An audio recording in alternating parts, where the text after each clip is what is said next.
Good morning. My name is Carl Smith, and today I will do my informal speech on one of the greatest of all time, Muhammad Ali. 1942, the birth of a champion. Muhammad Ali was born Cassius Marcellus Clay on January 17, 1942 in Louisville, Kentucky. Raised in a segregated South, he experienced racism early on, which would rather influence his strong views on civil rights and equality. 1954, discovering boxing. At just 12 years old, Ali took up boxing after his back was stolen. He told a police officer who also happened to be a boxing coach that he wanted to whoop the thief. The officer told him he better learn how to fight, and so on, a legend was born. 1960, Olympic glory. At just 18 years old, Ali won the gold medal in light heavyweight boxing at the 1960 Rome Olympics. He returned home a national hero, but still faced racial discrimination in America. This deeply affected him and planted seeds of change. 1964, world champion in a new name. At just 22 years old, Ali shocked the world by defeating Sonny Liston to become the heavyweight champion of the world. After the fight, he even made a bigger announcement. He had joined the Nation of Islam and changed his name from Cassius Marcellus Clay to Muhammad Ali. A name he said was given to him by his religion and reflected his African heritage.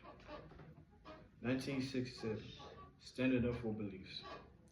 One of the most controversial moments of his career, Ali refused to be drafted in the Vietnam War, famously saying, "I ain't got no quarrel with the Viet Cong."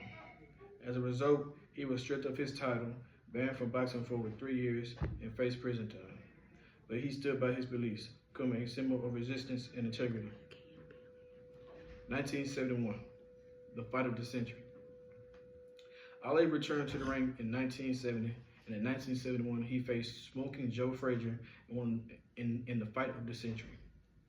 Though he lost, the match marked one of the start of the most greatest rivalries in sports history. 1974, the Rumble in the Jungle. In one of the most famous fights ever, Ali faced George Foreman in Zaire, in what became known as the Rumble in the Jungle. Using his clever rope-a-dope strategy, Ali knocked out the undefeated Foreman and reclaimed the heavyweight title. He was once again the king of boxing of the world. 1975, the Thriller in Manila. Ali and Frazier met for a third time and a final time in the Thriller in Manila. It was brutal, grueling, and unforgettable. Ali won, calling it the closest thing to dying he'd ever experienced. 1981, retirement. Ali retired from boxing in 1981 with a record of 56 wins and 5 losses, but his fight was far from over. 1984, Parkinson's diagnosis. Ali was diagnosed with Parkinson's disease, likely linked to the punishment he took in the ring. But he never stopped inspiring people. He became a global ambassador of peace, the humanitarian efforts, and understanding across cultures and religions. 1996, lighting the Olympic flame.